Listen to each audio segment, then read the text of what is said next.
And I want to say it now. It is up to you to have this human experience swallow you up.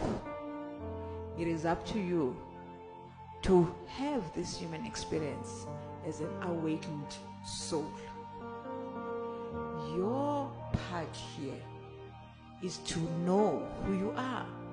Who are you and what is your mission in this dimension? We are not here for long. We are seeing people having accidents, people are dying.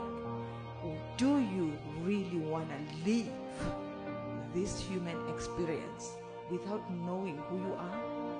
Without knowing the best side of yourself, your higher self? I don't want to be long. It's a nice, quiet morning. It's your sister, Sana H. Grow with me. Choose side.